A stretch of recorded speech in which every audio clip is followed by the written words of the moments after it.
कि रानी का जो पति था उससे कहने लगे कि ये तो नीची जाति का गुरु बना लिया।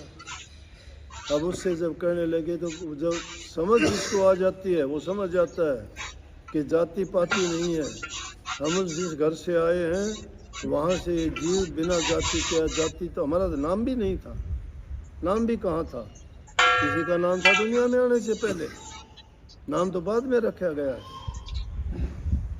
पहले तो तुम आए हो तो ही नाम रखा गया ना, तुम नहीं आए थे जब नाम कहाँ था, उसके बाद में ही जाति बनी तुम्हारी। इसलिए वो जाति पाति के भेदभाव के कारण बांट दिए गए। लेकिन जब समझ में आई तो मीरा बाई ने भी कह दिया कि रविदास जी तो खुदा है, तुम रविदास जी को क्या समझोगे। लेकिन पूरे गुरु की महिमा ये गाई है कि पूरा गुरु जब मिल जाता है आदमी की सुरत का, सच्चा खोजी हो तो। जब खोजी नहीं है, एक आम आदमी जो उस रास्ते पे नहीं चला, उसके पास वो पैमाना नहीं है जिस पर देखे कि गुरु क्या है। जब वो अंदर में चलेगा, रूहानी मंजिलों पे कहीं जाएगा, और जब उसको नूरी गुरु के रूप में वहाँ उनको मिलेगा तो उसको पहचान होगी ये पूरा गुरु है। बाहर देखने से गुरु नहीं पता लगेगा, गुरु का रूप तो ऐसा ही है। कबीर साहब ने नहीं कही कि कबीर कबीर क्या करो सो दो अपना शरीर, पांचों इंद्री बस करता का नाम कर। कबीर तो नाम कायाबीर का नाम है, सारे कायाबीर हो सभी कबीर हो। वो शक्ति आप सब में है लेकिन उसके खोजी नहीं है। और जब खोजी बन के जब चलते हैं, अब यूँ तो पारस पत्थर के आगे कितने लोग हैं जो लोहे जब खोटा है तो वो कैसे सोना बना देगा। जब हम खुद सच्चे नहीं हैं तो पूरा गुरु हमारा क्या कर लेगा। गुरु के पास बढ़ने के लिए जाते हो बना देगा। मिट्टी कुम्हार को अपना आपा सौंप देती है, बर्तन बनाता है। उस मिट्टी को जिस पर हम थूकते हैं, चलते हैं, पखाना करते हैं, और उसी मिट्टी के जब कुम्हार के पास जाने से वो उसको बर्तनों का सुंदर रूप दे देता है। उनमें घी डालते हैं, अच्छी अच्छी चीज़ें डालते हैं, मीठा डालते हैं, दूध डालते हैं, दूध जमाते हैं, दही डालते हैं। वही मिट्टी का बर्तन जो पैरों से कुचलते थे, जिसने अपना आपा सौंप के कुम्हार के सामने अपने आप को पेश किया तो उसने उसको कितना सुंदर बना दिया, इज्जत दी उसको। जब सुनार के पास सोना चला जाता है उसके आभूषण बनाता है, लेकिन आभूषण बनाने से पहले भट्टी के अंदर डाल देता है, उसको पिघला के पानी बना देता है, उसके बाद में उसके गहने बनाता है और उनकी कीमत बनती है। इसी प्रकार से संतों की शिक्षा और संतों की दौलत भी इतनी सस्ती नहीं। वो उनके पास जब जाओगे तो वो भी आपको अनेक प्रकार की छोटी मोटी परीक्षाएं में रह जाएंगे। बहुत से तो छोटी मोटी परीक्षा में जान ले। क्या बताऊं, कल ये एक आदमी आया शाम के टाइम पे, ITI में इंस्ट्रक्टर। हाँ भाई बोलो, अब आने का टाइम तो नहीं है, कैसे आए। रोने लग गया बड़ा जोर जोर से। भाई कोई काम बात हो तो रोने का क्या बात है। बोला जी मुझे बख्श दो, मेरा कोई कसूर थोड़ा किया है, बख्शने वाली कौन सी बात है।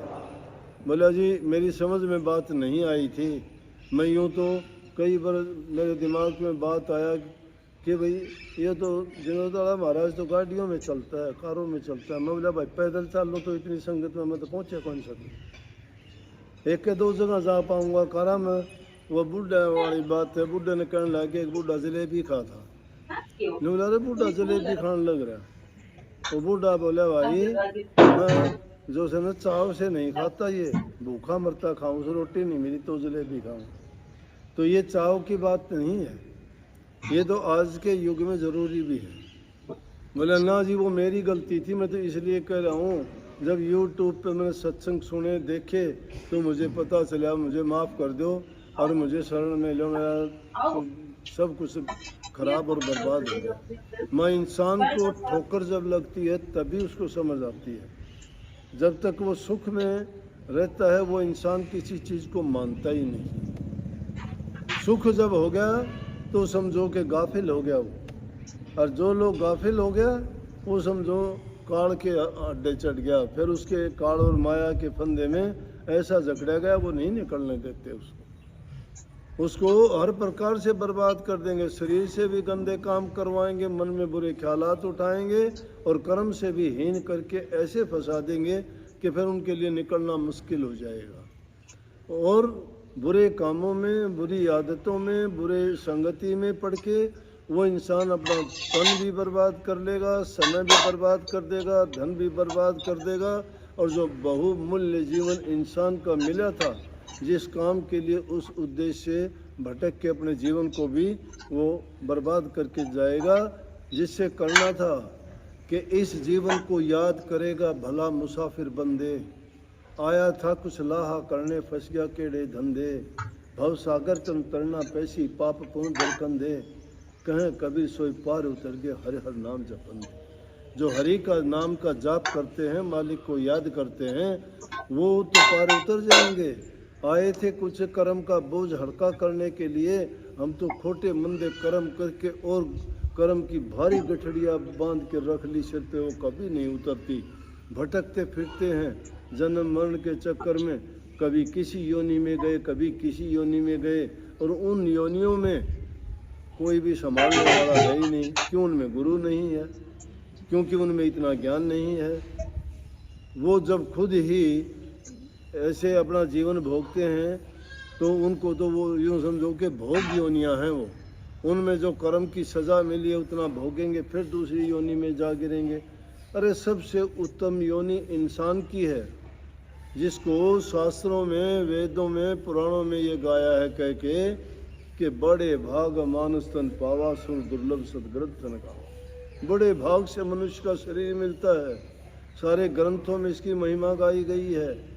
इनके तुल्य ना कोई देवता है, ना कोई पूजने वाली चीज़ है। इंसान सर्वोत्तम है, सर्वशक्तिमान है। ये वो खुदा का वास भी इसी में है, लेकिन खोजने की जरूरत है।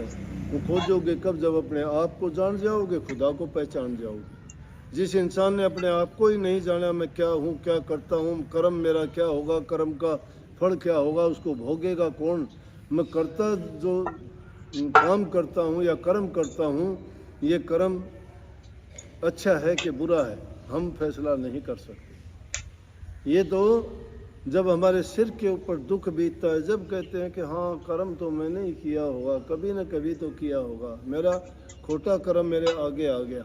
इसलिए उसको आने से पहले उस कर्म की काट के पास पहुंच जाओ। जो पूरा गुरु मिलता है वो लेखा कर्म का मेट के कांटा लगा देता है, सारे कर्म काट देता है।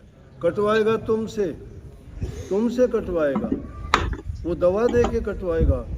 बीमार तुम होते हो ना, तुम्हारे नाम की दवाई डॉक्टर नहीं पीता कभी भी, तुम्हें कहता है तुम लेना दवाई। यहाँ उल्टा काम है। गुरु के पास जाएंगे, गुरु भेद दे देगा, नाम बताएगा, कहेगा सुमरण करना, अभ्यास करना, ध्यान करना, और तुम 10 दिन के बाद जाके कहते हो जी मेरा ख्याल करना, आप ही हो, आप संभालना जी, आप ही मेरा उद्धार करना। तो वो तो तुम कहते हो कि गुरु करेगा। अब ये नहीं सोचते डॉक्टर तुम्हारे नाम की दवाई पीता है क्या? तुम्हारी बीमारी का इलाज करवाना है तो दवाई तुमको ही पीनी पड़ेगी। गुरु ने जो करना था गुरु ने कर दिया। गुरु को गुरु की दृष्टि से नहीं, उसको परमात्मा से भी उत्तम और बढ़ के मानो।